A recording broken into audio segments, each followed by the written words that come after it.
Friends, now important thing, that is the unpaid seller.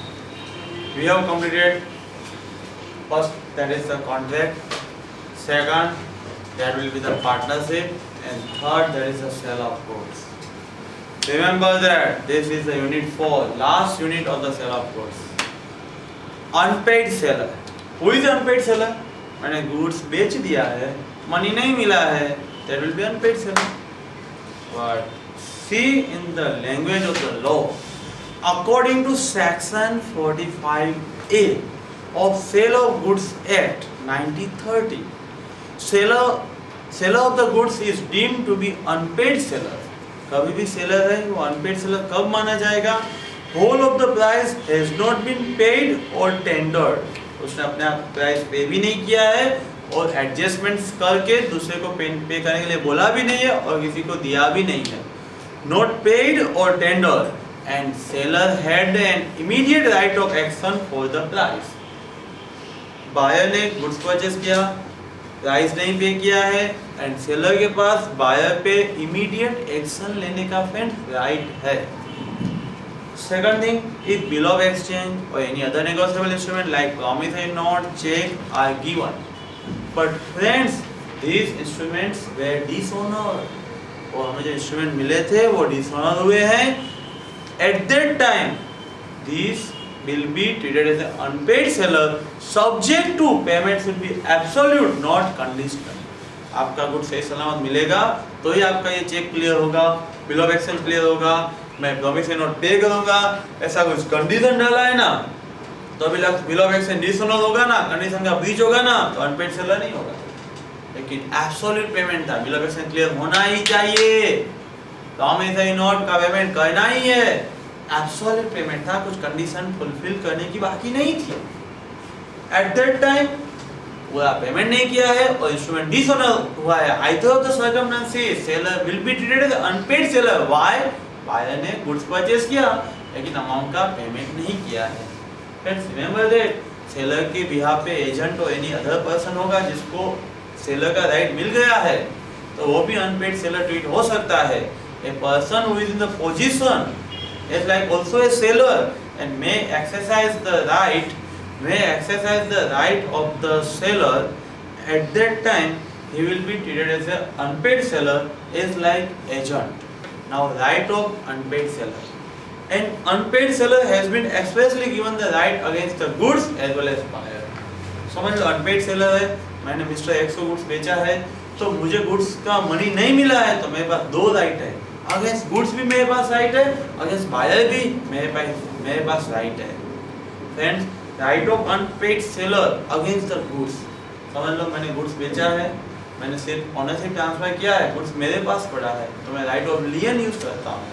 Weather property in the goods has been passed or not, that is not material. मैंने property transfer किया या नहीं है वो material नहीं है, लेकिन due date of payment is आ गया, ड्यू डेट ऑफ पेमेंट आ गया, उसने बोला था कि मैं 5th के पेमेंट कर दूंगा और गुड्स 10th को ले जाऊंगा. एट दैट टाइम उसने 5th को पेमेंट नहीं किया है तो पेमेंट तो ड्यू हो ही गया. तो एट दैट टाइम जब पेमेंट ड्यू हो जाता है, नहीं मिलता है, तो सेलर है वो अनपेड सेलर ट्रीट किया जाता है. प्रॉपर्टी यानी ओनरशिप ट्रांसफर हुआ या नहीं हुआ है that is not material. And again remember that unpaid seller के पास दो टाइप्स के राइट है. One right against the goods, another rights against the buyer. First is the against the goods, that is the right of lien, section 47. He has a right of lien on the goods for the price while he is in possession. Right of lien कब use हो सकता है?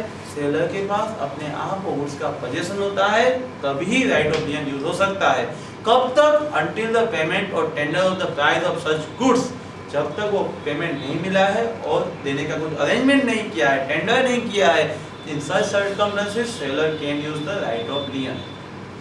Friends, lien is nothing but one type of security or mortgage. जब तक आप मुझे price पे नहीं करोगे, तब तक मैं आपको गुड्स वापस नहीं दूंगा. That's a simple thing.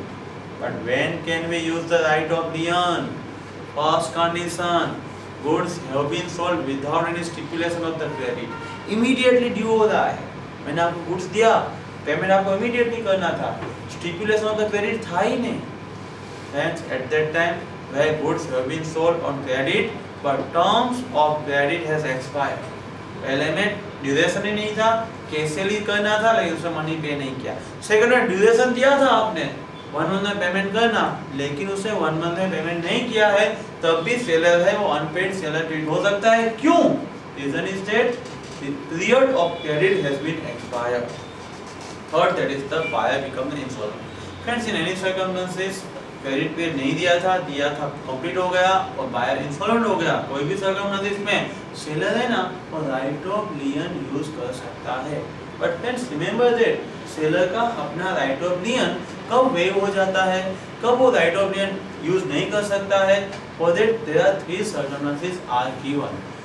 Friends remember that right of lien कब यूज हो सकता है, जब गुड्स सेलर के पोजीशन में होता है तभी ही राइट ऑफ लियन यूज हो सकता है। That means once it is given to the carrier or any other bailey, at that time right of liyen cannot be used. Yeah, given is that when these goods are given to the carrier or other bailey for the purpose of transmission without reserving the right of disposal of the goods. मैंने उसे ऐसा नहीं बोला था मैं बोलूं बाद में ही देना, मैंने अनरिजर्व दे ही दिया था आपको, जाओ मिस्टर एक्स को दे के आओ, तो उसमें हमने अनरिजर्व दिया है। एट दैट टाइम जब गुड्स एक बार सेलर ने कैरियर वाले को और बेली को किसी को भी दे दिया है फ्रेंड्स, तो रिमेंबर दैट आप राइट ऑफ लियन यूज नहीं कर सकते। समझ लो, आपने बायर को गुड्स नहीं दिया है, उसको एजेंट को दिया है। Whether you have given possession to the agent or buyer in any circumstances, you cannot use the right of liyen. Again seller ने एक्सप्रेसली बोल दिया है मैं गुड्स वापस नहीं लूंगा, मनी देना है तो देना, आई विल कलेक्ट मनी, मेरे पास कैपेसिटी है, मैं मनी कलेक्ट कर सकता हूँ, मैं छोड़ूंगा नहीं। In any circumstances seller wants to say that I don't use right of lien, at that time there will be the waiver of right of lien. Next, by estop, where the seller so conduct himself that leads to a third party to believe that right of liyen does not exist. जो seller ने goods बेचा था उससे money नहीं मिला था, तभी उसने कैरियर वाले को कॉल करके बोला चलो जानवर ट्रांसपोर्ट वाले ये गुड्स ले जाओ अहमदाबाद पहुंचा दो। तो ऑब्वियसली उसका कंडक्ट ही ऐसा है, उसका कंडक्ट ही ऐसा है, मनी नहीं मिला है तभी भी उसका डिलीवरी देने का पर्पस है, तो क्या हुआ, can not use the right of lien, और राइट ऑफ लियन यूज नहीं कर पाता है। Friends remember that we are talking against the goods, जो अनपेड सेलर है उसका अगेंस्ट द गुड्स का फर्स्ट राइट है right of lien. Friends remember that against the goods what is second right, stoppage in transit. Goods जो जा रहा है ना ट्रांजिट में है ना उसको आप रुका दोगे। Friends remember that where the unpaid seller has parted with the goods to a carrier, किसी कोई ट्रांसपोर्ट सर्विस वाले को कैरियर वाले को किसी को भी गुड्स दे दिया था, वो बायर के वहां पहुंचाने के लिए दिया था, एंड सेलर हैज पार्टेड यानी दूसरे को दे दिया है, but buyer become the insolvent, और बायर मार्केट में इंसॉल्वेंट हो गया, पब्लिक नोटिस आ गई mister X is become insolvent. At that time seller can exercise right to stoppage in transit, वो कैरियर वाले को कॉल करेगा, उसको बोलेगा, उसको लेटर दे देगा ये गुड्स अब इसको नहीं देना है, मुझे वापस देना है, जो ट्रांजैक्शन होगा जो ट्रांजिट का एक्सपेंस होगा वो मैं पे कर दूंगा। तो stoppage in transit can be used, उसमें भी कंडीशन है। First condition seller must be unpaid, second condition parted with the position to another person, और किसी को आपने गुड्स दे दिया है अभी बायर को मिला नहीं है। थर्ड कंडीशन इन ट्रांजिट है। फोर्थ कंडीशन बायर इंसॉल्वेंट हो गया है, and fifth condition right to subject to the provision of the act. इसी एक्ट में जो राइट दिया गया है वो right against the goods unpaid seller को मिलेगा। तो अगेंस्ट द गुड्स सेलर के पास first right of lien, second stoppage in transit, third right to resale. Unpaid seller के पास ही गुड्स पड़ा है तो फॉलोइंग कंडीशन सेटिस्फाई होगी, नेक्स्ट कंडीशन सेटिस्फाई होगी तो सेलर है वो अनपेड सेलर है वो गुड्स है वो बेच सकता है। फ्रेंड्स ये goods is a perishable nature, समझ लो कि आज गुड्स पड़ा है कल बिगड़ जाएगा, था पेरिसेबल नेचर है तो एट दैट टाइम सेलर को बायर को पूछने की जरूरत नहीं है, इन्फॉर्म करने की जरूरत नहीं है कि आई नीड टू से, उसको पूछने की जरूरत नहीं है और बोलने की भी जरूरत नहीं है। But in other cases, if goods is not perishable nature, at that time seller है वो बायर को अपना इंटेंशन दिखाएगा कि मैं गुड्स बेच रहा हूँ, बेचना चाहता हूँ, क्योंकि आपने मनी दिया नहीं है। एक अपॉर्चुनिटी बायर को दी जाएगी and with in the reasonable time वो मनी का अरेंजमेंट कुछ कर देगा बायर, तो सेल करने की जरूरत नहीं है, वरना अनपेड सेलर वो गुड्स को बेच डालेगा। तो गुड्स के अगेंस्ट में अनपेड सेलर के पास 3 राइट है। First, right of lien, second, stoppage in transit, third, right to resale. But hence next important thing, that is the rights of unpaid seller against the buyer। समझ लो वो buyer amount पे नहीं कर रहा है तो आप क्या कर सकोगे? आपको मालूम है कि बायर अमाउंट पेड नहीं करेगा, आपके पास जैसे अगेंस्ट गुड्स राइट है ना, वैसे अगेंस्ट बायर भी है। At that time friends remember that ये जो राइट है ना एमसीक्यू के लिए बहुत इंपॉर्टेंट है। Right of the seller against the buyer है ना, उसको राइट इन पर्सनम बोला जाएगा। Right in rem and right in personam, right in rem that is against the whole world. पूरे वर्ल्ड के पास से आप इन्फोर्स करवा सकते हो, that is right in rem. Right in personam, दो पार्टी ने कॉन्ट्रैक्ट किया है तो पर्सनली इंडिविजुअल जो पार्टी ने आपके साथ कॉन्ट्रैक्ट किया है, जो पार्टी आपके साथ एग्री है, सिर्फ उसके पास से आप परफॉर्म करवा सकते हो, उसके अलावा और किसी के पास से नहीं। तो friends it is nothing but right in personam, remember it. तो अगेंस्ट द बायर का फर्स्ट राइट क्या है? Suit for the price. समझ लो property has been pass to the buyer and buyer wrongfully neglects or refuse to pay money for this। अभी आपने property दे दिया है बायर को एंड बायर ने मनी देने के लिए मना बोल रहा है, तो सेलर क्या करेगा? जो गुड्स आपने बायर को दे दिया है, आप अनपेड सेलर हो, आपने गुड्स बायर को दे दिया है, उसका मनी आप कलेक्ट कर सकते हो। But friends if property has not been passed, goods का ओनरशिप नहीं दिया है आपने, but price become payable. Contract ये टाइप का था, प्राइस एडवांस पे करना था, ऑन सर्टेन डे पे करना था, irrespective of the delivery. Delivery कब भी मिल सकता है, डिलीवरी प्राइस पे करने से पहले मिल सकता है, बाद में मिल सकता है, irrespective of the delivery. Delivery का इंपॉर्टेंस नहीं है, सिर्फ मनी पे करना है आपको। At that time friends remember that if buyer wrongfully neglects और रिफ्यूज टू पे, वो पे करेगा नहीं, तो सेलर है वो गुड्स को जैसे जरूरत लगे ऐसे एप्रोप्रिएट करना चाहेगा। But before that when property has not been pass, at that time it can be appropriated for any purpose as per requirement of the unpaid seller. लेकिन प्रॉपर्टी ट्रांसफर हो गया है तो प्राइस मांगेगा, गुड्स ट्रांसफर हो गया है तो प्राइस मांगेगा, नहीं हुआ है तो गुड्स ही रख देगा और डैमेज भी मांग सकता है। Friends remember this, suit for non acceptance. अभी समझ लो कि मिस्टर एक्स को मैंने गुड्स भेजा था लेने के लिए, उसने मुझे ऑर्डर दिया था, लेकिन जब वहाँ गुड्स पहुँचा तो वो बोल रहा है मुझे नहीं चाहिए। It is nothing of breach of contract due to non acceptance of the goods. Goods के नॉन एक्सेप्टेंस की वजह से ब्रीच ऑफ कॉन्ट्रैक्ट हो जाएगा। एज पर सेक्शन 73 आपको उसके लिए जो डैमेजेस है वो भी बायर के पास से कलेक्ट कर सकते हो। Friends next thing that is the reputation of the contract. समझ लो before the due date reputation of the contract हो जाएगा। It is nothing but anticipated breach of contract. आपको डिलीवरी करना था नेक्स्ट मंथ में, लेकिन अभी उसका मनी नहीं दिया है, तो आप पहले से बोल देते हो कि मुझे कॉन्ट्रैक्ट रेपुटेट करना है क्योंकि आपने मुझे मनी नहीं दिया है। It is nothing but anticipated breach of contract. Due date पे आप ब्रीच करते हो तो एक्चुअल ब्रीच ऑफ कॉन्ट्रैक्ट है, बिफोर ड्यू डेट आप ब्रीच करते हो तो एंटीसिपेटरी ब्रीच ऑफ कॉन्ट्रैक्ट है। नाउ फ्रेंड्स सेलर के पास फोर्थ राइट है against the buyer, suit for interest. Where there is a specific agreement between the buyer and seller, seller and buyer के बीच में स्पेसिफिक एग्रीमेंट है। At that time interest on price of the goods from the buyer may be collected. हम recover कर सकते हैं। Specific agreement नहीं है तो सेलर ने पहले से बोला ही नहीं था बायर को कि मैं मनी कलेक्ट करूंगा, लेट पेमेंट करोगे तो इंटरेस्ट कलेक्ट करूंगा, वो सेलर ने बायर को बोला ही नहीं है। तो जब सेलर है वो बायर को नोटिस देगा कि I will charge the interest for late payment, तभी से जब वो पेमेंट करेगा तब तक का इंटरेस्ट है वो सेलर बायर के पास से कलेक्ट कर सकता है। समझ लो कि कॉन्ट्रैक्ट में ही आपने रेट ऑफ इंटरेस्ट दे दिया है तो वही अप्लाई करना है।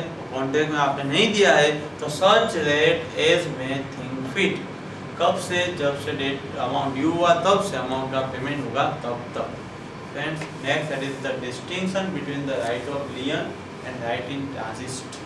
हेलो, राइट ऑफ लियन में you are retaining the position, आपके पास ही गुड्स था, आप अपने पास ही रख दोगे। स्टॉपेज इन ट्रांजिट में आपने बेली को और किसी को सौंप दिया है, दे दिया है, उसके बाद आप वापस मंगवाओगे, तो वहाँ पे रिटेन है लियन में, एंड स्टॉपेज में रिगेन है, वापस ले रहे हो। Friends, second that is the seller के पास पोजीशन होता है तभी ही वो लियन यूज़ कर सकता है, और स्टॉपेज इन ट्रांजिट और किसी को पार्टेड कर दिया है, कैरियर वाले को, बेली वाले को, तो अभी हम रिक्वायर कर सकते हैं। और friends, remember that for right of लियन insolvency is not compulsory, but stoppage in transit उसके लिए इंसॉल्वेंसी है compulsory. Stoppage in transit when begins when right of लियन ends, जब राइट्स ऑफ लियन एंड्स होता है ना, तभी स्टॉपेज इन ट्रांजिट है वो फ्रेंड्स बिगिन होता है। That is next, that is the unpaid right, unpaid seller's right regarding lien or stoppage in transit not affected whether further sale or other disposition of the goods by the buyer। समझ लो, buyer ने वो goods और किसी को बेच दिया है, buyer ने वो किसी को गुड्स दे दिया है, तभी भी सेलर का राइट ऑफ लियन में कुछ फर्क नहीं पड़ेगा। रिमेंबर, समझ लो कि मैंने मिस्टर एक्स को 100 टिन्स ऑफ ऑयल भेजा, उसने ओनरशिप ले लिया, लेकिन अभी मेरा गुड्स मेरे पास ही पड़ा है, और एक्स ने वाई को बेच दिया 60 टिन्स, तो वाई मेरे पास कलेक्ट करवाने के लिए जब आएगा ना, गुड्स मेरे पास ही पड़ा है, तब मैं बोल सकता हूँ कि एक्स ने मनी नहीं पे किया है, मैं राइट ऑफ लियन यूज कर सकता हूँ। समझ लो फिर से, बायर ने गुड्स का प्रॉपर्टी ले लिया, ओनरशिप ले लिया, दूसरे को ट्रांसफर भी कर दिया, एट दैट टाइम बायर ने लिया है, दूसरे को ट्रांसफर भी कर दिया है, तो थर्ड पार्टी जब मेरे पास गुड्स लेने के लिए आएगी, तो बायर ने मुझे मनी पे नहीं किया होगा, तो मैं राइट ऑफ लियन यूज कर सकता हूं, although it is sold by the buyer or mortgage given by the buyer। But friends, there are two exceptions in which unpaid seller है, वो उसके लिए एक बार बायर ने सेल कर दिया है तो राइट ऑफ लियन यूज नहीं कर पाएगा, although he has a possession। Seller के पास ही पोजीशन है, बायर ने किसी को बेच दिया है, तो अभी सेलर राइट ऑफ लियन नहीं यूज कर पाएगा। ऐसे दो सर्कमस्टेंसेस है, जो बायर है ना, उसने सेलर का एसेंट लिया और बाद में उसने डिस्पोजिशन ऑफ द गुड्स किया फॉर द मॉर्गेज और फॉर द सेल। उसने सेलर के पास का एसेंट कंसेंट सम्मति लेने के बाद ही जो वो सेल किया है, तो राइट ऑफ लियन है वो सेलर यूज नहीं कर सकता है। Friends, remember that document of title is transferred to the buyer and buyer again transferred to the another person in good faith and value, that is the due course। Buyer ने goods purchase किया है और किसी को दे दिया है, बेचा है, गुड फेथ में दिया है, कोई वैल्यू दिया है, तो राइट ऑफ लियन है वो अनपेड सेलर यूज नहीं कर सकता है। Against rights of party in case of breach of contract, हमने अनपेड सेलर में अनपेड सेलर के राइट्स देखे। अनपेड सेलर के राइट के बाद नेक्स्ट है ब्रीच ऑफ कॉन्ट्रैक्ट में पार्टीज के राइट। आपको मालूम है कॉन्ट्रैक्ट में दो पार्टी है, one is the buyer, another is the seller. What are the buyers right against the seller in case of breach of contract?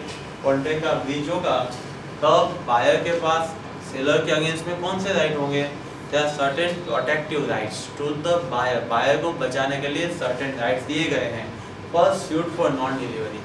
Seller wrongfully neglect और refuse कर रहा है, आज नहीं कल, आज नहीं कल, मैं अभी नहीं दे पाऊंगा, कल दूंगा, तो रॉन्गफुली निगलेक्ट हो रहा है। At that time buyer seller के पास से कंपल्सरी डिलीवरी मांग सकता है। तो suit for non delivery and as well as what will be the amount of damages, that is important.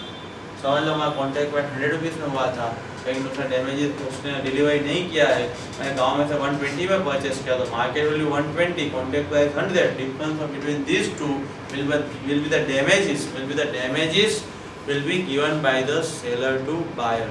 But friends, remember that this estimated loss naturally arise होना चाहिए, उसके लिए नेग्लिजेंसी नहीं होनी चाहिए। नेचुरली मिनिमम लॉस अराइज होता है, उतना जितना लॉस होगा वो लॉस सिमिलर गुड्स का परचेज का एंड उसके लिए जो लॉस अराइज हुआ है वो बायर के पास से सेलर और सेलर के पास से बायर कलेक्ट कर सकते हैं। तो first that is the important thing, तो सूट फॉर प्राइस, प्राइस का सूट हो सकता है। And next that is the important irreplaceable in the market. कई बार ऐसा होता है कि वो गुड्स मार्केट में से मिलता ही नहीं है। समझ लो फेयर मार्केट वैल्यू था तो 100 की जगह पर आपने 120 में ले लिया और डिफरेंस है वो डैमेज क्लेम कर लिया।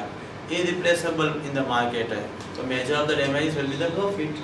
तो 3 डैमेज हो सकते हैं, market price and contract price का difference, similar transaction contract price का डिफरेंस। मैंने x को 100 में बेचा था, y को मैंने कितने में बेचा है, कोई प्राइस डिसाइड नहीं किया तो भी 100 ही लेना है। तो similar price and contract price का difference, market price and contract price का डिफरेंस और फॉरगॉन प्रॉफिट, अपॉर्चुनिटी लॉस। कुछ भी प्रॉफिट फॉरगॉन करना पड़ा है ना तो वो भी बायर सेलर के पास से मांग सकता है। Second against the seller buyer का राइट क्या है, सूट फॉर स्पेसिफिक परफॉर्मेंस। समझ लो कि नेचुरल ट्रांजैक्शन का ऐसा है कि बायर को मार्केट में कुछ अवेलेबल ही नहीं है और जो वो सेलर परफॉर्म नहीं करेगा तो बायर को अनएक्सपेक्टेड लॉस जा सकता है which can not be cover in money. Property has passed to the buyer also can exercise another right that is a suit for the specific performance as per limit regulated by the Special Relief Act. But friends, it depends on the discretion grant a decree. Court का जो अपना हुक्म आएगा ना उस पर depend करता है। आप बोलोगे कि मुझे स्पेसिफिक परफॉर्मेंस करना है, करवाना है, तो सेलर नहीं करेगा। कोर्ट बोलेगा ना decree word is used for the court order. Court order आएगा ना तभी वो स्पेसिफिक परफॉर्मेंस उसे करना पड़ेगा which should be a subject matter of the contract. तो कई बार आप प्राइस मांगते हैं, कई बार स्पेसिफिक परफॉर्मेंस कोर्ट में जाके करवा सकते हो। Next that is a breach of warranty. समझ लो कोई भी ब्रीच ऑफ वारंटी अराइज हुआ है क्योंकि उसे वारंटी फुलफिल नहीं किया है, आपकी चीज़ वो रिपेयर करने के लिए रेडी नहीं है, तो बायर क्या करेगा, ब्रीच ऑफ वारंटी को इलेक्ट करेगा। That will be the breach of condition. Buyer breach of warranty को ब्रीच ऑफ कंडीशन ट्रीट करेगा। At that time if buyer wants he can reject the good also by using the breach of condition. Friends remember that if there will be a breach of warranty by the seller, at that time buyer will diminish or extinct the price of the goods. अभी समझ लो seller ने बोला था उतना काम नहीं दिया है, वारंटी में रिपेयर नहीं कर दिया है, तो बायर उसका प्राइस इतना कम कर डालेगा, बाकी का अमाउंट होगा वही पे करेगा। Sue the seller for the breach of warranty. Measure of damages for breach of warranty, estimated loss or damages arising directly or naturally from the breach of warranty. जो हमने अभी देखा था कि ब्रीच ऑफ वारंटी में issue कितना हो सकता है, डायरेक्टली जो लॉस राइज हुआ है, कॉन्ट्रैक्ट प्राइस मार्केट प्राइस का डिफरेंस जो लॉस राइज हुआ है उतना ही क्लेम हो सकता है। Again remember that sale transaction में दो पार्टी है, बायर एंड सेलर। तो बायर का अगेंस्ट सेलर कौन सा राइट हो सकता है और eight that time specific performance मांग सकता है, प्राइस मांग सकता है। इसके लिए नेक्स्ट टॉपिक है suit for the recovery of the price. समझ लो कि बायर ने एडवांस मनी दे दिया है और सेलर ने वो गुड सप्लाई नहीं किया है, एट दैट टाइम वो मनी वापिस बायर सेलर के पास से मांग सकता है। कई बार डिफेक्टिव टाइटल बायर के पास आ गए होते हैं। समझ लो कि किसी के पास से गाड़ी चोरी करके हमने और किसी को बेच दिया है, तो अभी जो करंट होल्डर है ना उसके पास ट्रू टाइटल नहीं आएगा। True owner of the bike will collect from him. Mister x ने बाइक का बाइक था, वो चोर के जेड को बेच दिया, तो जेड के पास बाइक का ओनरशिप नहीं है, एक्स को जेड के पास से कलेक्ट करेगा, तो जेड है वो बाइक के पास से सूट फॉर प्राइस भी कर सकता है। तो फ्रेंड्स हमने बायर के राइट्स देखे कि बायर्स के राइट्स अगेंस्ट सेलर क्या हो सकते हैं। वो डैमेज भी क्लेम कर सकता है, प्राइस भी क्लेम कर सकता है, स्पेसिफिक परफॉर्मेंस से करा सकता है, etcetera. Now seller side against the buyer. Buyer goods लेके चला गया लेकिन बायर ने प्राइस नहीं पे किया है और रॉन्गफुली और निगलेक्ट टू रिफ्यूज टू पे, वो पे करने के लिए रेडी भी नहीं है। एट दैट टाइम सेलर है वो प्राइस के लिए शू कर पाएगा। तो suit can be done by a seller from the buyer for any price outstanding and also goods has not pass and goods have not been appropriated to the contract. तो contract में वो appropriate भी नहीं कर सकते, तब तक वो यूज़ भी बायर नहीं कर सकता है। फ्रेंड्स नॉन एक्सेप्टेंस, सेलर ने बायर को गुड्स बेच दिया है लेकिन बायर ने वो रॉन्गफुली ऑप्ट किया है, उसने लेने का मना बोल दिया है, मुझे नहीं चाहिए। एट दैट टाइम सेलर जो नॉन एक्सेप्टेंस की वजह से जो डैमेज अराइज हुआ है ना वो भी बायर के पास से मांग पाएगा। Next that is the option sale. Auction sale आपको मालूम है जब it is nothing but one type of Gujarati बोलते हैं उसको हलाजी। तो इन शॉर्ट आप जब सब लोग पब्लिकली ऑफर करते हो, सब लोग आते हैं, वो बीड बोलते हैं, बोली बोलते हैं, तो उसमें जो हाईएस्ट प्राइस होती है उसको आप गुड्स बेचते हो, that is the auction sale. Auction sale is a mode of selling property by inviting bids publicly. आपके पास जो प्रॉपर्टी है, ऑनरशिप है, वो आप पब्लिकली सभी को इनवाइट करके बेचते हो। किसको बेचते हो? Sold to the highest bidder. And remember that auctioneer is nothing but agent of the government law of agency. Government agency का जो एजेंट होता है वो भी ऑक्शन कर सकता है। ऐसा जरूरी नहीं है कि एजेंट को डिस्क्लोज करना कि ये गुड्स मेरा नहीं बल्कि मेरे प्रिंसिपल का है। It did not be disclosed by the agent for the ownership of the others. And friends, certain points given in section 64 for the auction sales. समझ लो, कोई क्लासेस का ऑक्शन हो रहा है तो प्रोजेक्टर है, बोर्ड है, बेंच है, लाइट है, एसी है, फैंस है, वो सब डिफरेंट लॉ में जो लॉट्स में बेचा जाएगा तो ईच ट्रांजैक्शन के लिए सेपरेट कॉन्ट्रैक्ट माना जाएगा। Where goods are put for sale in lot, each lot is prima facie deemed to be subject matter of the separate contract of sale. Auction में जितना लॉट सेपरेट होते हैं वो separate lot माना जाता है। Where the sale is complete and the auctioneer announce its completion of the fall of hammer. Remember that auction complete कब होता है? Fall of hammer। जब fall of hammer करके bid accept किया जाता है और other any customary way of acceptance है और announce किया जाता है, तभी वो contract complete होता है। Friends, remember that seller को प्राइस रिजर्व रखना है तो एक्सप्रेसली बोल देना है। एक्सप्रेसली नहीं बोला है तो वो वैलिड नहीं माना जाएगा। Right to bid may be reserved expressly by और on behalf of the seller, but such a right is expressly reserved then only valid and can be done by the seller. But friends, remember that where sale is not notified subject to the right of seller to bid shall not be lawful for the seller to bid। आप जब बीड मंगवा रहे हो, आप जब auction कर रहे हो, तब आपने लॉफुली पहले से बोला नहीं है कि मेरा भी आदमी है यहाँ पे खड़ा है, वो बीड बोलेगा, वो आपने बोला नहीं है तो वो वैलिड नहीं हो जाएगा, कॉन्ट्रैक्ट वॉइडेबल होगा। Auctioneer knowingly to take any bid from the seller और एनी पर्सन रिप्रेजेंटिंग हिम। कोई भी पर्सन के पास से वो प्राइस बोलवाना चाहता है और अपने आप कोई प्राइस बोलेगा तो nothing but contamination of this rule है and fraudulent by the buyer है, तो वो फ्रॉडुलेंट माना जाएगा। क्योंकि गुड्स परचेस नहीं करना है वो बीड बोलेगा तब भी फ्रॉडुलेंट है, और सेलर का आदमी अपने आप खड़ा है वो प्राइस बोलेगा तब भी फ्रॉडुलेंट है। But friends, remember that seller may reserve upset price और reserve price in advance.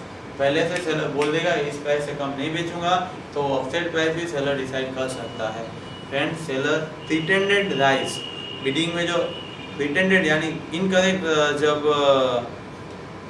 Price बढ़े उसी लिए किसी भी पर्सन को रख देगा उसके लिए बीड बोलने के लिए, तो वो कॉन्ट्रैक्ट वॉइडेबल हो जाएगा at the option of the buyer.